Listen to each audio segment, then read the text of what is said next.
حفظه الله تعالى. السبب الرابع الإنابة إلى الله وحسن الإقبال عليه.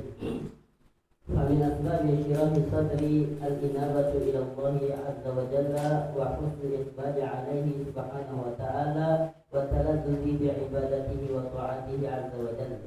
فإن الطاعة والعبادة راحة القلوب وأنس النفوس وقرة العيون وسعادة الصدور.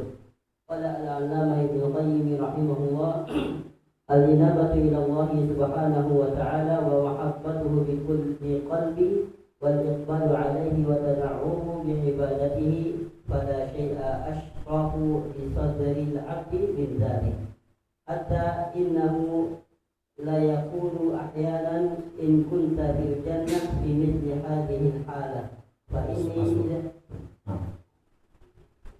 Sebab keempat, al-inabatu ilallahi wa husnul iqbali alaihi, kembali kepada Allah, bertaubat kepada Allah, dan husnul iqbali alaihi, senantiasa memperbagusi hubungan perhatian kita kepada Allah Subhanahu wa taala. Sebab keempat, agar mendapatkan kelapangan dada adalah kembali kepada Allah, bertobat dan memperhatikan bagaimana apa yang berhubungan dengan Allah itu kita berikan yang terbaik. Husnul iqbali alaihi, memberikan perhatian yang terbaik kepada Allah. Di antara sebab lapangnya dada, kata beliau, adalah kembali kepada Allah dan memberikan perhatian yang paling baik kepada Allah. Dan begitu pula wa taladdudu bi ibadatihi wa ta'atihi, merasakan kelezatan beribadah kepada Allah dalam mentaati kepada Allah. Karena sesungguhnya ketaatan, fa inna ta'ata wal ibadata rahatul qulub, ketaatan itu sejatinya adalah waktunya rehatnya hati. Ketaatan kepada Allah itu adalah waktunya hati kita itu rehat, hati kita itu istirahat. Dan ketaatan kepada Allah itu adalah unsun nufus, kenyamanan jiwa, wa qurratul uyun, kesejukan mata, dan kebahagiaan, wa sa'adatus sudur, kebahagiaan yang ada di dalam dada.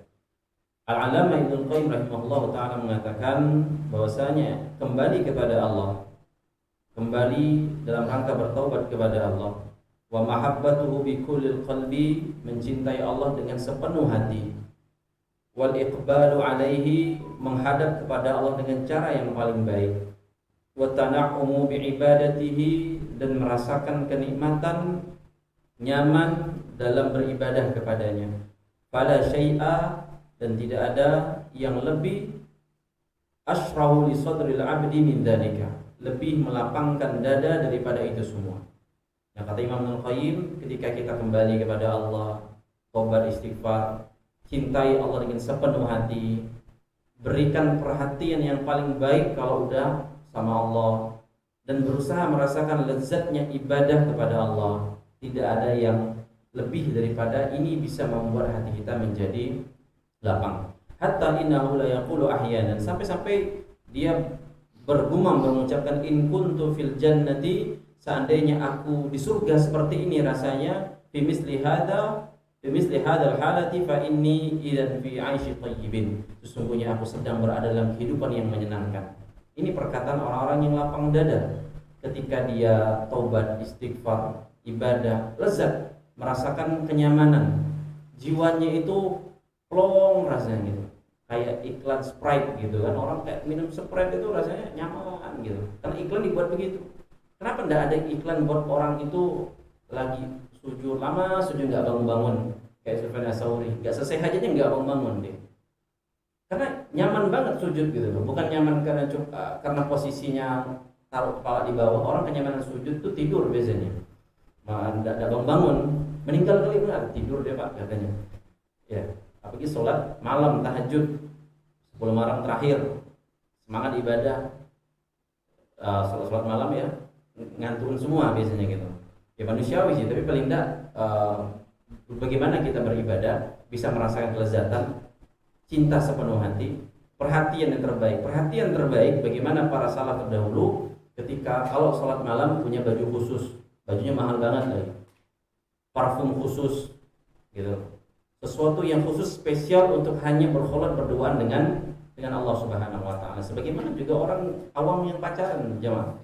Orang yang pacaran itu pasti punya kemeja khusus, parfum khusus ketemu pacarnya, pacar loh, yang haram gitu.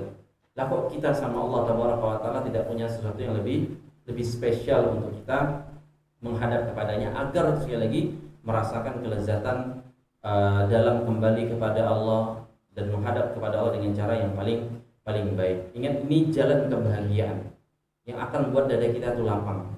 Inabah itu sebagian ulama maknai dengan taubat, istighfar, ya, mengucapkan permintaan maaf dan ampun kepada Allah Subhanahu wa taala. Karena ayat yang banyak membuat para ulama kita itu tersentuh ketika mereka sadar mereka banyak buat salah, banyak buat dosa. Allah berfirman dalam surah Az-Zumar ayat ke-53, kata Allah Subhanahu wa taala, "Qul ya ibadiyalladzina asrafu ala anfusihim." Katakan wahai Muhammad kepada hamba-hambaku yang mereka sudah melampaui batas, mereka yang sudah zalim kepada diri mereka sendiri, mereka yang sudah berbuat keburukan. Nah, hebatnya kata para ulama Allah Tabaraka wa taala, ketika kita berbuat sesuatu yang melampaui batas, berbuat kedurhakaan, berbuat kejelekan. Biasa kita kalau masalah sama orang jahat sama kita, teman lah, mau nggak kita kadang masih manggil itu teman? Dia udah waliyadzubillah misalnya ngerebut bini kita, zolimi anak kita, ngerampas harta kita, terus kita bilang, sini sohib aneh, katanya. Oh sohib, siapa kau, katanya gitu, udah pakai kau, padahal sohibnya sebelumnya gitu. Tapi Allah Subhanahu wa taala ketika seburuk apapun kita, kata para ulama, ayat ini tidak berubah. Ya ibadi, kata Allah, wahai hambaku, masih dianggap hamba Allah. Gimana ceritanya kita kadang ribut sama manusia, kadang udah nganggap teman, nggak nganggap satu komunitas, nggak nganggap satu frekuensi, yang nggak nganggap besti-bestian lagi, gitu. Udah selesai. Sama-sama manusia itu, dan itulah buruknya manusia. Tapi Allah Tabaraka wa taala mengajarkan kepada kita seburuk dimanapun kita, ya ibadi alladzina asrafu ala anfusihim, yang telah melampaui batas. Makanya kayak Fir'aun dikasih kesempatan, dikirim Rasul, apalagi kita. La taqnatu min rahmatillah, jangan putus asa dari kasih sayang dan rahmat Allah Subhanahu wa taala. Nah, paling enggak teman-teman, kita inabah atau tobat atau istighfar lah paling minimal, mengucapkan astagfirullah 3 kali setelah habis sholat. Astagfirullah. Coba rasakan kenikmatan dan kelezatan dan husnul iqbal alaih. Coba dengan perhatian yang terbaik kepada Allah. Istighfar itu kan kata para ulama terdiri dari 2 poin. Yang pertama kan ngakuin, ya Allah, kan astagfirullah, ya Allah saya minta ampun. Itu makna pertamanya adalah mengakui, ya Allah saya salah, ya Allah. Ya, saya salah ya Allah, saya banyak berbuat kekeliruan, kehilafan, saya akui. Astagfirullah. Kemudian mana yang kedua apa? Ya Allah tolong. Dari mana istighfar itu kata para ulama? Dan tutupi ya Allah dari kesalahan saya ini, dan tolong jangan dibalas. Jangan dikasih dampaknya ya. Ini 2 poin besar kata para ulama. Kalau sekali kita mengucapkan astagfirullah, minta maaf, minta ampun, dan tolong jangan dihukum. Gitu kan? Konsep minta maaf kan gitu. Bagaimana tercerminkan dalam doa Lailatul Qadar, Allahumma innaka afuwun tuhibbul afwa fa'fu anni. Ya Allah, Engkau Maha Pemaaf, suka memaafkan, dan tolong maafkanlah saya. Jadi konsep minta maaf kan gitu. Ngakuin salah. Teman antum udah bersalah, tapi enggak ngaku sama salahnya. Itu orang batu kayak gitu biasanya. Batu orang kayak gitu kan. Udah salah, saya minta maaf ya, tapi enggak ngakuin salahnya. Salahmu itu kan, oh enggak, saya bukan itu katanya. Nah udah, ini enggak tulus minta maaf namanya. Orang tulus minta maaf ngakuin salah, dan tolong jangan dibalas atas kesalahan tersebut. Ini konsep maaf kata para ulama. Begitu pula kepada Allah, begitu pula inabah, begitu pula taubat. Seharusnya setiap dari istighfar, permintaan ampun, maaf itu cara terbaik lah. Pakai cara yang terbaik. Husnul iqbali alaih. Ya. Jangan astagfirullah. Itu bukan minta maaf namanya. Mau minta tempeling namanya kayak gitu. Ya. Kalau Allah yang tempeling bahaya. Pecah bumi ini gitu. Hancur bumi. kiamat gitu. Syukur Allah bukan di antara sifatnya suka dikit-dikit menghukum hambanya, enggak. Allah kan Ar-Rahman Ar-Rahim, makanya syukurnya surah yang wajib kita baca dalam setiap suratul Fatihah. Dan di awal surat Fatihah itu bukan bunyinya azab Allah itu pedih, Allah Maha membalas dan segala macam yang ancaman-ancaman. Bunyinya Bismillahirrahmanirrahim, dengan nama Allah yang Maha Penyayang. Alhamdulillahirabbil alamin, segala puji bagi Allah penguasanya semesta alam. Ar-Rahman Ar-Rahim, Maha Penyayang. Baru Maliki Yaumiddin gitu. Itu pun enggak mencerminkan bagaimana kerasnya azab Allah, balasan Allah dan seterusnya. Nah, maka kalau minta maaf, minta maaflah yang sebenarnya. Inabah dengan yang sebenarnya. Jangan asal-asalan dan dengan tidak cara yang paling baik. Nah, Assalamualaikum warahmatullahi wabarakatuh. ثم قال المصنف حفظه الله تعالى مثال ذلك الصلاة كم فيها من قرة عين وراحة بال وسكون لقلب المؤمن حتى قال نبينا صلى الله عليه وسلم قم يا بلال فأرحنا بالصلاة. وفي الحديث الآخر جعلت قرة عيني في الصلاة. Nah, kemudian saya melanjutkan. Contohnya dalam masalah kita menghadap kepada Allah dengan cara yang paling baik, fokus kepada Allah dengan cara yang paling baik, pertama dalam inabah, kembali dan tobat kepada Allah. Dan ketika kita bicara kembali kepada Allah, kan kita sehari selalu dipanggil kembali sholat zuhur, kembali lagi untuk sholat asar, kembali lagi sholat maghrib. Ini kan bentuk panggilan-panggilan yang seharusnya tuh kita, ayo loh, kok enggak kok enggak sadar, kok enggak tergugah. Sedangkan cicitnya Nabi SAW yang dikenal dengan Zainal Abidin, cucu dari Ali bin Abi Thalib radhiyallahu taala, yang bernama Ali juga, Ali bin Husain bin Ali rahimahullahu taala. Kalau gelar dengan Zainal Abidin, yang dalam riwayat disebutkan beliau kalau pergi sholat atau pergi sholat terus sambil wudu, orang-orang sekitar beliau tuh kaget melihat beliau. Kenapa? Karena wajah beliau itu pucat. Kenapa? Orang pikir lagi demam. Wahai Zainal Abidin, lagi demam enggak? Lagi meriang enggak? Kok punya pucat? Enggak. Jawabannya tuh buat kita tuh kesinggung banget. Apa kata beliau? Saya mau berhadapan dengan Allah, katanya. Saya mau berhadapan dengan Allah. Ini luar biasa, bayangkan. Hatinya itu benar-benar lapang dan sadar ini mau ngadep Allah. Masa iya kita tuh kalau ngadep Ustaz Yazid, kira-kira apa rasanya? Ada pernah ketemu langsung Ustaz Yazid? Wah, ada sebagian gemeteran, pucat mukanya, nggak berani ngomong, nggak bisa keluar, lisannya keluar. Ustaz Yazid belum malaikat munkar nakir. Allahu Akbar. Zainal Abidin mau sholat pucat mukanya, karena jelas ngadep Allah Subhanahu Wa Taala, gitu. Dan banyak kisah-kisah kita lihat ada orang ketemu ulama besar, disungkan ta'zim, luar biasa wibawanya, hebatnya dan segala macam. Kenapa kita berhadapan kepada Rabbul Alamin tidak pernah pucat? Malah sempat kadang ada orang tuh udah imam rapatkan sholat dan luruskan masjid, ketawa di belakang Allah. Nah, Herman gitu sekarang kan. Herman saya sudah sempat diketawa ke TV gitu. Udah mau takbiratul ihram, kan depan ada tunduk gitu kan, udah siap mau sholat, takbir Allah Akbar, cepat Allah Maha Besar. Coba kalau bumi udah digoncang sama Allah, Allah Akbar, nah baru begitu. Takbiratul ihram Allah Akbar, sholat biasa-biasa saja. Ada yang udah pernah ngerasa kena gempa bumi belum kan? Udah itu bila jangan sampai ngeri lo kena gempa bumi itu. Rasa tidak ada daya upaya. Nah maka sholat itu sepantasnya udah sebagai kata beliau di sini, mithalu dzalika sholat. Sebagai contohnya sholat. Kam fiha min qurrati ain. Betapa banyak dalam sholat itu yang buat sebenarnya jiwa kita itu tenang, buat jiwa kita tuh nyaman. Warahati bal, menyenangkan jiwa, menyejukkan mata, wasukun lil qalbil mu'min, ketenangan hati bagi orang-orang yang beriman. Sampai hatta qala Nabi sallallahu alaihi wasallam, qum ya Bilal fa'arihna bis-shalah. Azan wahai Bilal, buat hati kami ini tenang, istirahat dengan salat, karena sumpahnya dari kehidupan dunia.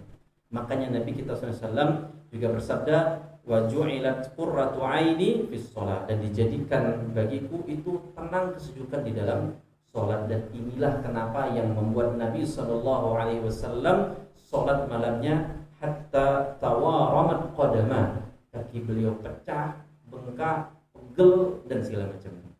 Beliau manusia jemaah, sebagaimana kita. Kalau berdiri lama-lama betuk kaki kata orang. Kita bisa main bola di lapangan semen sampai betuk, tahu betuk kaki? Sampai kayak berair, kalau pecah berdiri. Itu kan karena saking gesekan panas kalau main bola. Nah, pernah sholat sampai kaki betuk-betuk gitu, kaki pegel-pegel. Sedangkan Rasul karena saking nyamannya dengan sholat, walaupun kaki pecah-pecah, beliau tetap jalan, tetap lanjut.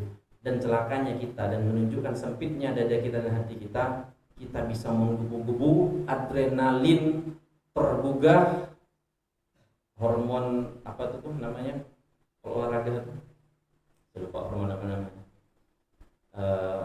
bukan hormon testosteron, hormon endorfin. Nah, hormon endorfin namanya, itu sebuah hormon yang kalau orang olahraga itu keluar, dan itu yang membuat dia tuh kadang jantungnya cepat berdetak dan seterusnya.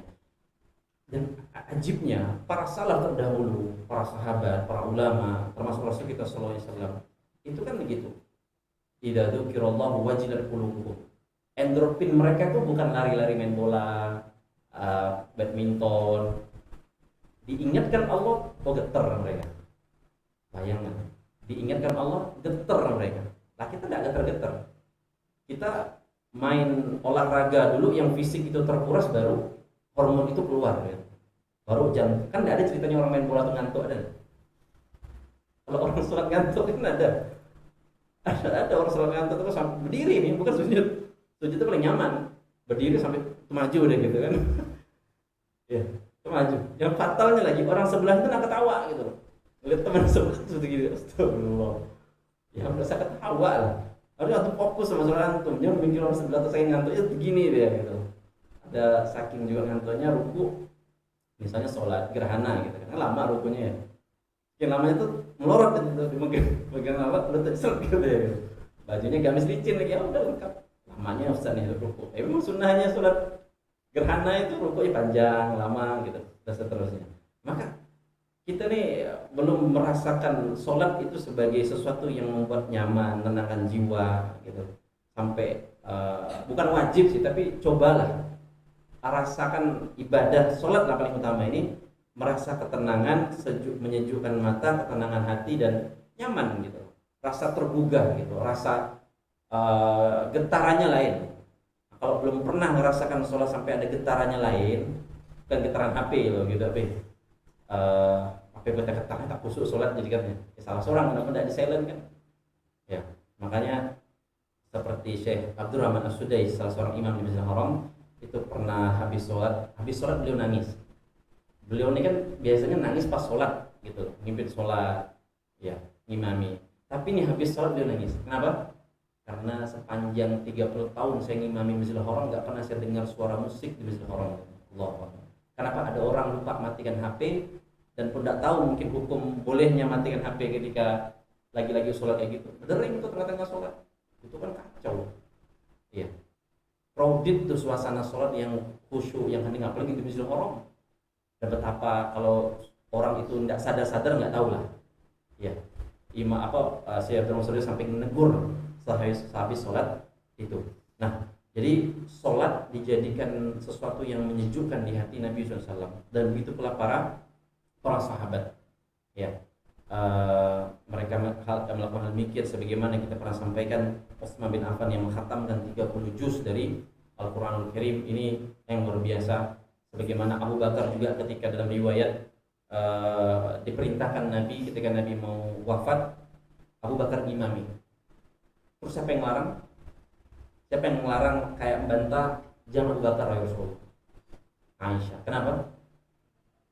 Karena bapak saya tuh tak bisa baca dikit, nangis dia, tak lanjut nanti tak selesai sholat nih gitu bahasa. Aisyah bilang, Rasulullah jangan Abu Bakar, dia hatinya terlalu lunak, nanti dia baru baca Alhamdulillahirabbil alamin, dia nahan nangis, lanjut nanti Rasulullah tetap nggak mau. Abu Bakar Rasulullah suruh mimpin sholat. Bayangkan bahasanya tuh orang ini hatinya tuh benar-benar benar-benar kesinggung dengan ayat-ayat yang sering berulang. Ini kan tidak gampang. Makanya kata para ulama itu kan ada sebuah kaidah. kasratul ihsas tumitul misas. Oh, kama qala. Ketika seringnya berinteraksi dengan suatu hal itu akan matikan sensitivitas. Kita sering baca Al-Fatihah. Pernah enggak sensitif dengan suratul Fatihah? Susah. Apa yang mau disensitifkan, Ustaz? Kalau sensitifnya orang mungkin kesentuh dengan wa qadha rabbuka alla ta'budu illa iyyah. Apa lanjutannya? Wa bil walidaini ihsana. Nangis Allah, mak bapak di kampung katanya. Di sawah. Aku sekolah sini tak kenal katanya. Dia nyedihkan itu. Dia sekolahnya tak benar di sini. Iya. Banyak pula lalaikan aku, bualkan orang tua katanya. Sedih dia ada bakti jadi orang tua. Ya wajar masuk di akal. Nah, tapi bagaimana ketika sesuatu yang sering berulang itu rupanya matikan sensitivitas kita, terutama dalam kayak ayat-ayat Al-Fatihah tersebut. Nah, maka ketenangan, kesejukan hati dalam ibadah terutama sholat ini sangat dituntut. Aku lanjutkan. Qala Al-Imam Ibnu Qayyim. Assalamualaikum warahmatullahi wabarakatuh. ثم قال المصنف حفظه الله تعالى قال العلامة ابن القيم رحمه الله وهو يعدد أعمال الأبرار فأول ما يستيقظ أحدهم من منامه يسبق إلى قلبه القيام إلى الوضوء والصلاة كما أمره الله فإذا أدى الفرض وقته اشتغل بالتلاوة والأذكار إلى حين تطلع الشمس فيركع الضحى ثم ذهب إلى ما أقامه الله فيه من الأسباب فإذا حضر فرض الظهر بادر إلى التطهر والسعي إلى الصف الأول من المسجد فأدى فريضته كما أمر مكملا لها بشرائطها وأركانها وسننها وحقائقها الباطنة من الخشوع والمراقبة والخضوع بين يدي ربي فينصرف من الصلاة وقد أثرت في قلبه وبدنه وسائر أحواله آثارا تبدو على صفحاته ولسانه وجوارحه ويجد ثمرتها في قلبه من الإنابة إلى دار الخلود والتجافي عن دار الغرور وقلة التكالب والحرص على الدنيا وعاجلها قد نحته الصلاة عن الفواحش المنكر وحببت إليه لقاء الله ونفرته من كل قاتل يقطعه عن الله.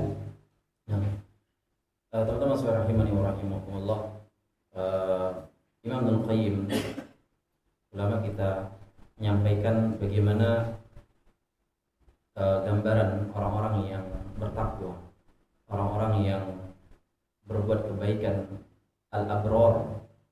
Apa yang mereka lakukan ketika mereka pertama kali fa'awwal bangun dari tidurnya, dalam hati orang yang bertakwa itu adalah berwudu.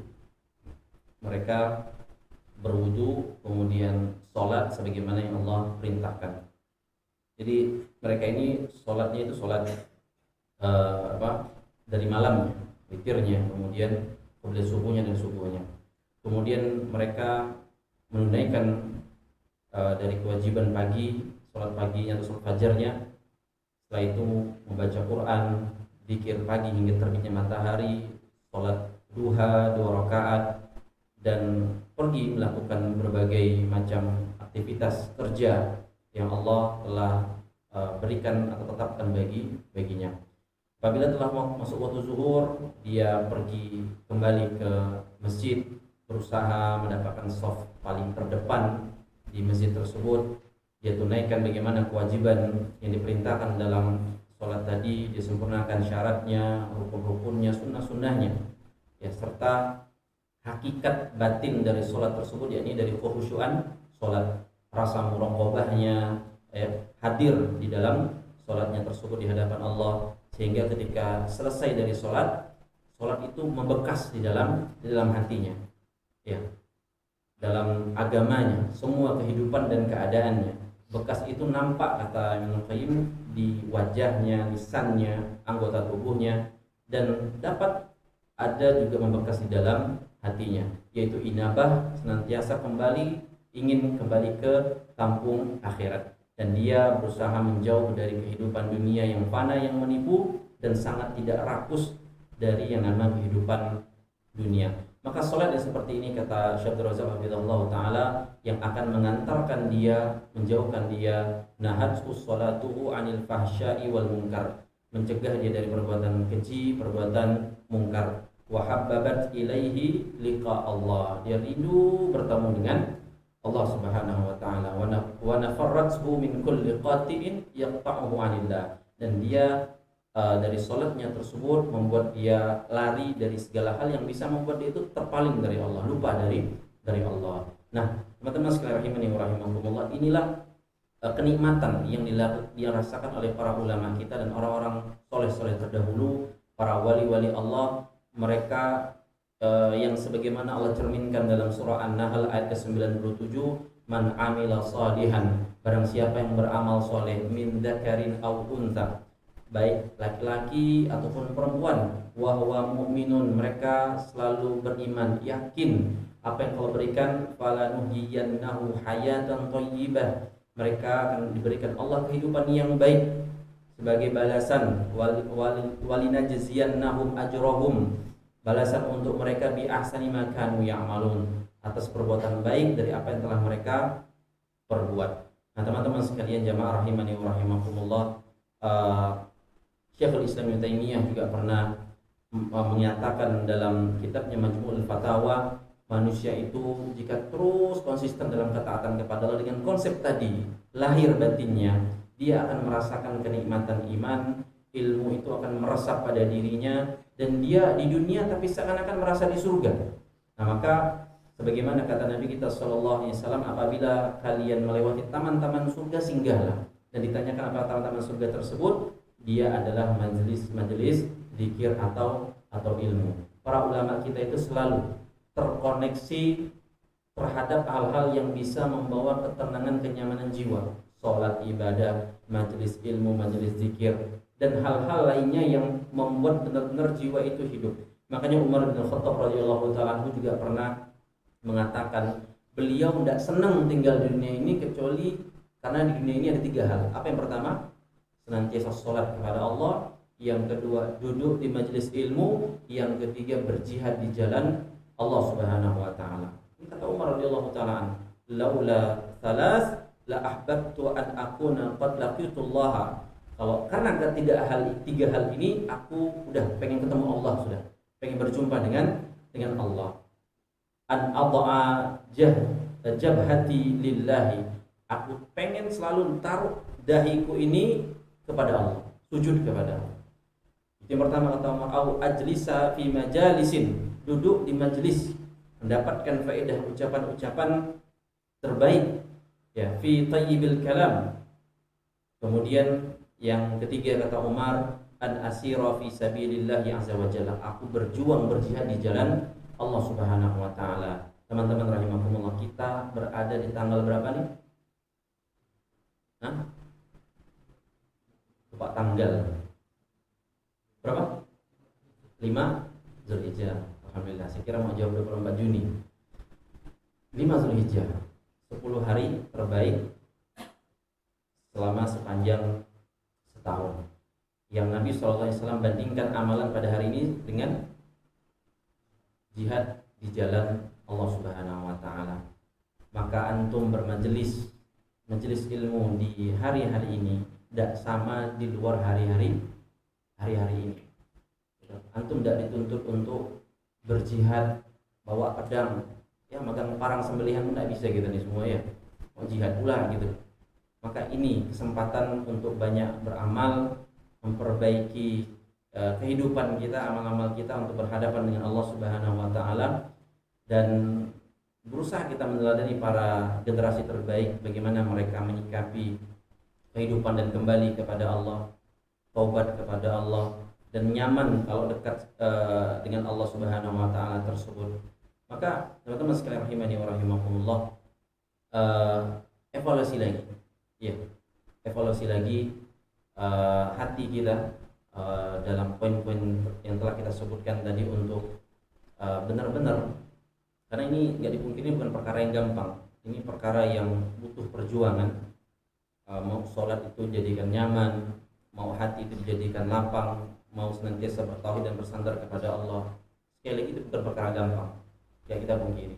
Tapi kalau orang udah dapat, nah gitu, dimudahkan oleh Allah, maka semuanya sangat akan luar biasa, sangat menakjubkan.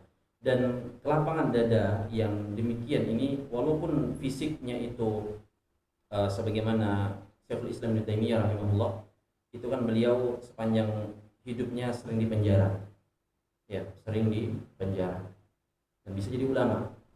Antum tidak di penjara pun tak jadi ulama gitu. Kita ini tidak di penjara tapi tidak jadi ulama. Ibnu Taimiyah sering di penjara malah jadi ulama. Oh mungkin kita perlu di penjara dulu biar jadi ulama. Nah, Ibnu Taimiyah rahimahullah itu ketika saking seringnya beliau di penjara, dan itu sebab kenapa beliau itu tidak menikah. Ya, jangan alasan antum aku tidak nikah mau jadi Ibnu Taimiyah, Ustaz katanya.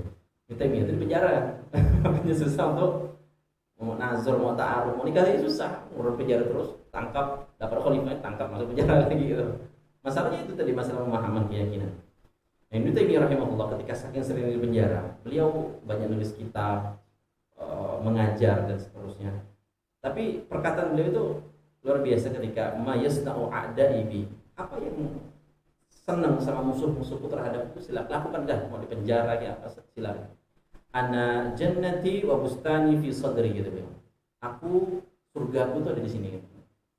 Di dadaku.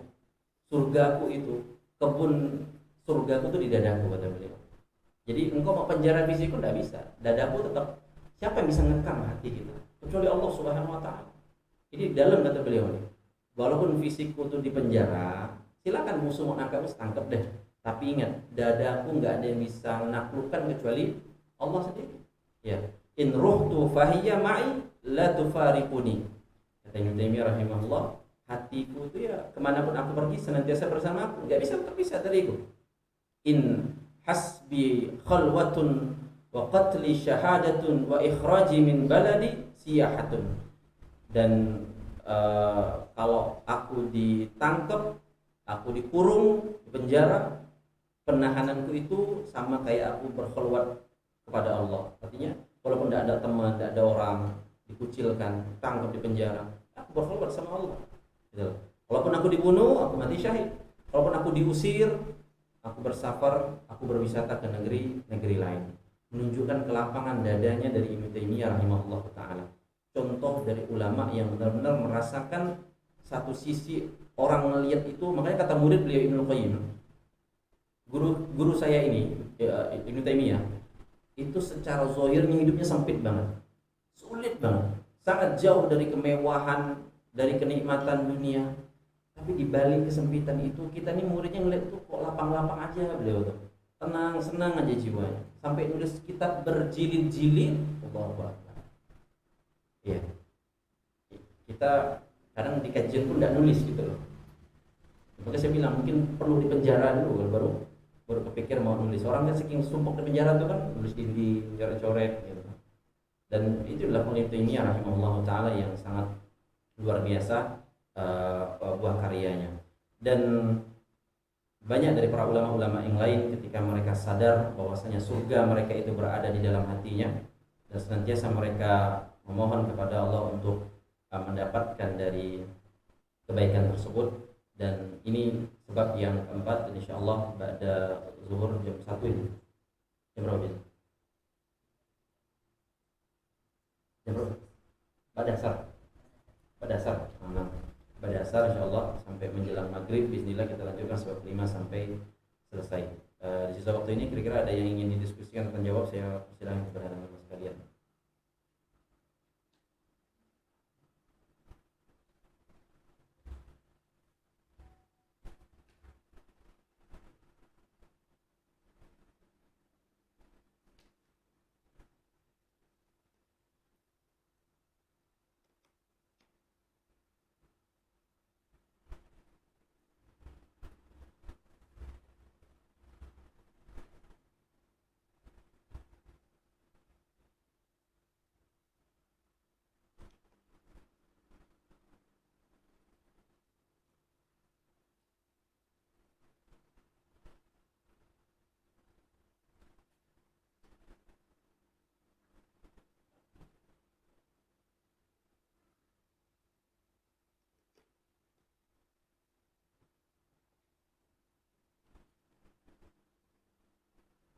Gak ada.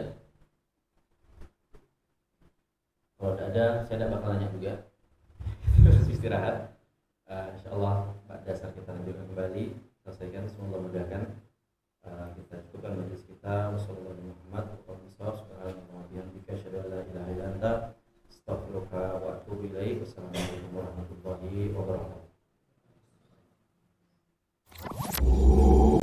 Bismillah.